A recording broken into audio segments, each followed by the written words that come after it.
તમારો કોઈ અંગત માણસ એવો હોવો જોઈએ, એક તમારો સલાહકાર, તમારો અંગત મિત્ર હોવો જોઈએ, જેની પર તમે ભરોસો કરી શકો. ગુરુ એને બનાવો તમે જેની પર ભરોસો કરી શકો, અને ગુરુ એવો હોવો જોઈએ કે તમને સારું માર્ગ બતાવી શકે. એક મિત્ર એવો હોવો જોઈએ કે તમારા દુઃખની અંદર આવીને ઊભો રહે, તમારા સુખમાં નહીં. જે મિત્ર તમને એમ કે મને યાદ નથી કર્યો, એવા મિત્ર કરતા તો દુશ્મની કોકની સાથે સારી. સાહેબ, આપણો સગો અને વાલો એટલે શું? આપણા જેટલા સગા છે એટલા વાલા નથી, વાલા જેટલા સગા નથી. સગો કોને કહેવાય? કે આપણા ઘરની અંદર કે આપણા ભાઈની ત્યાં કોઈ પ્રસંગ હોય ત્યારે ભાઈને એવું કહેવા ના આવવું પડે કે ભાઈ તું આવજે, સામે ચાલીને એમ કે ભાઈ તારા પ્રસંગમાં કોને આમંત્રણ આપવાનું છે, લાય હું આપ્યો છું, એનું નામ સગો ભાઈ. બાકી એ અપેક્ષા રાખે કે મને આમંત્રણ આપવાને ખાક તું કરવાનું છે. સગા છે એટલા વાલા નથી ને વાલા છે એટલા સગા નથી. સાહેબ, અને આવું થાય ને તો બધા આવી બી જાય, પણ તમારે એને ખાખ મનાવે.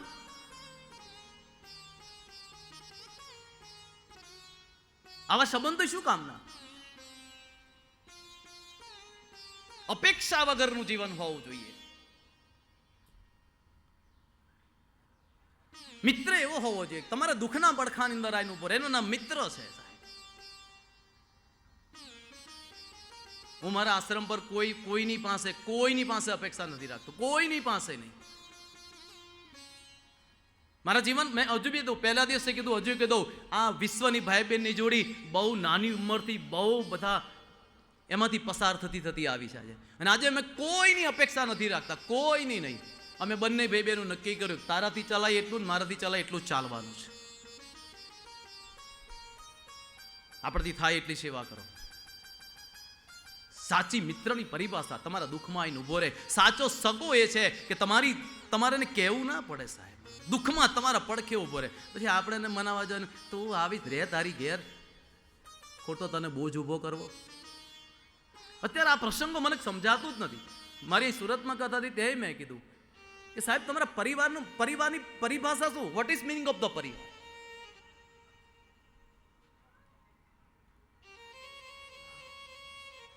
આપણા ભાઈની આવશ્યકતા પડે ત્યારે ભાઈને ખબર ના પડી જોઈએ. સાહેબ, પછી કાયમ માટે તમે એને ટોર્ચર કરો. વાટ આજે બેનો ભાઈઓ પર કેસ કરે, મને ભાગ આપો. અલા, તારો હિસ્સો છે ના નહીં, પણ તને તારા પ્રારબ્ધનું મળી રહેશે. સાહેબ, શું કરવા? મંત્રી વિદ્વલ હતા, એ સત્યની સાથે જોડાયેલા હતા. એટલે રાણીને કીધું તમે એક કામ કરો, તમારા રાજકુમારને લઈને અહીંથી જલ્દી નીકળી જાઓ, કારણ કે આ યુદ્ધાજીત બહુ ક્રૂર અને અત્યાચારી છે, તમને અને તમારા દીકરાને મારી નાખશે. અને પણ રાણી એમ કે મને ખબર નથી ક્યાં જવું. એટલે મંત્રી કીધું હું તમારી સાથે આવું છું. એક રથ તૈયાર કર્યો, અંદર પોતે બેઠા છે, એક દાસી લીધી છે. હજુ તો સુદર્શન તો નાનો છે, હજુ એને ખબર નથી જીવન શું છે. નીકળી જાય છે. જીવનમાં ખરાબ સમય હોય ને ત્યારે હું ઘણી વાર કહું, ઓટલા પર ઊભા હોય ને ત્યાંય ગધેડું લાત મારી જાય. આપણા દાડા ખરાબ ચાલતા હોય ને,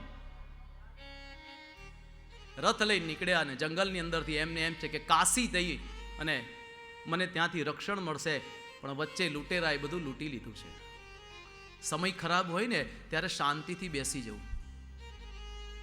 તમારા વિશે જગત જ્યારે ખોટી વાત કરે, તમારી પર જ્યારે ખોટા અત્યાચારો થાય, તમારી પર ખોટો કિચ્ચડ ઉછાળે, ત્યારે કોઈને જવાબ આપવા ના જો. મારી માના શબ્દ, એક બાજુ તમારી ઈષ્ટની સામે બેસીને એને માળા કરતા કરતા તમારી આંખની અંદરથી ધારાઓ એટલી વધાવો કે જગદંબાને નીચે તમારી સમક્ષ આવવા મજબૂર થઈ જવું પડે. તમે સાચા છો એના પ્રમાણ આપવાની જરૂર નથી. મને આજે પણ યાદ છે, મારો એ દિવસને યાદ કરું ત્યારે મારા હૃદય પર કરવત ફરે છે કે મારો આણંદમાં પાઠ ને તે વખતે મારી સામે કોર્ટ મર ગયા હોય અને મારી પર જ્યારે આમ મારા યજમાને મને પૂછ્યું કે બાપજી તમે પાઠ કરવા તો આવશો ને? અને ત્યારે મેં આંખ બંધ કરીને રડતા રડતા મારી માને એટલી જ કીધું છે કે મેં મન કર્મ અને વચનથી જો કંઈ પણ ખોટું કામ ના કર્યું હોય ને તો મારે આટલી જન્મદિની જોઈએ. ને સાહેબ એ વખતે આણંદની અંદર એટલી બધી જન્મદિની હતી કે ત્યાર પછી એવી જન્મદિની નથી જોઈ. એ મારી માં જગદંબાના પ્રમાણો હતા. આજે અહીં બેઠો સાહેબ, ક્યારેય કોઈને પ્રમાણ આપવાની જરૂર નથી. તમે તમારા કુળદેવી સામે આંખ બંધ કરીને ભગવતીને એટલી જ પ્રાર્થના કરજો કે માં મને શક્તિ આપજે. તમારી ઉપાસનાને વધારો, તમારી તપસ્યાને વધારો. તમારે જગત પાછળ નહીં દોડવું પડે, જગત તમારી પાછળ દોડશે. અને જે લોકો આજે તો એ જ લોકો અત્યારે ઘણીવાર પગે લાગે ત્યારે મને એમ થાય કે તું કયા મોડે મને પગે લાગવા આવું, તોય અમે તો પાછા ક્ષમા કરવા જ મારા, આયુષ્યમાન ભવ, લાંબુ જીવ, કારણ કે તારે પેલું ભોગવવાનું છે.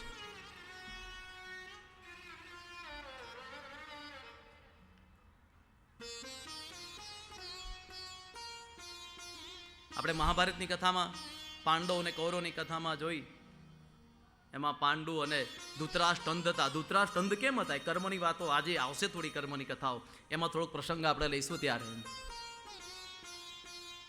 કારણ કે ધૃતરાષ્ટ્ર પૂર્વ જન્મની અંદર પારધી હતા અને સડકતી 4 કબૂતર પર નાખી, એમાં 100 કબૂતર મૃત્યુ પામ્યા ને એ બાકીના ઉડી ગયા, અગ્નિથી આંધળા થઈ ગયા, એટલે બીજા જન્મમાં અંધ થયો. પણ પેલું પૂર્વનું કર્મ 100 કબૂતરનું મૃત્યુ એને બેઠું હતું, એટલે 100 દીકરા થાય એટલું પુણ્ય કમાવવું પડે. એ પુણ્ય જેવું ભેગું થયું એટલે 100 દીકરા પેલા પ્રગટ થયા એક માસ પેટીમાંથી.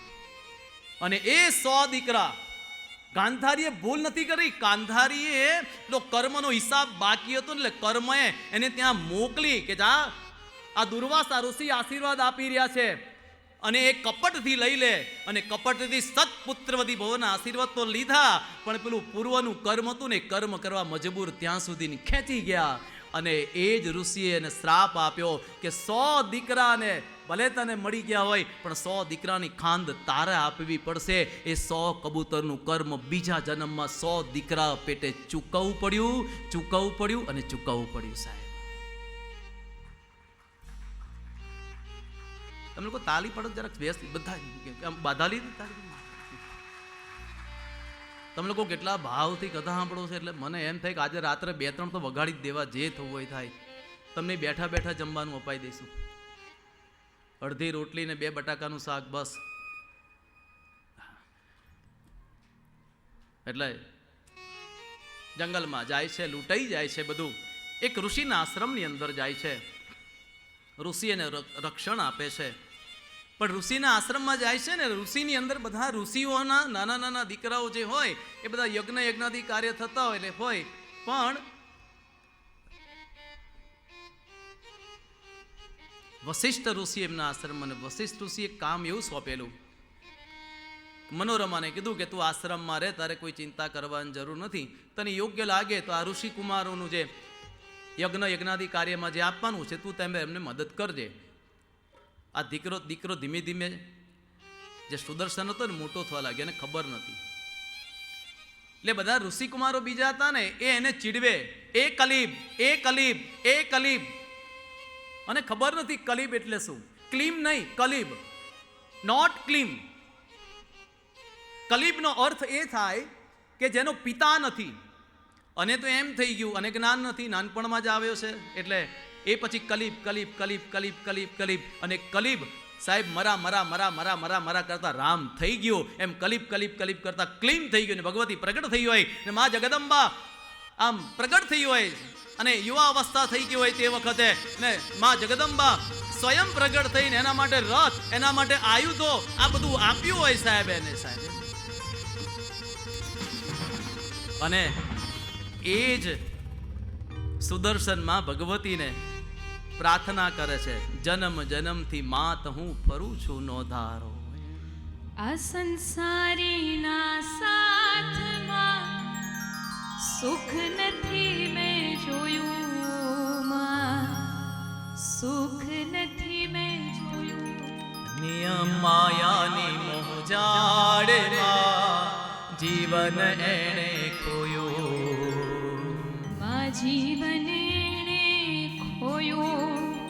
અને આ બંધનથી ક્યારે થશે મારો છુટકારો.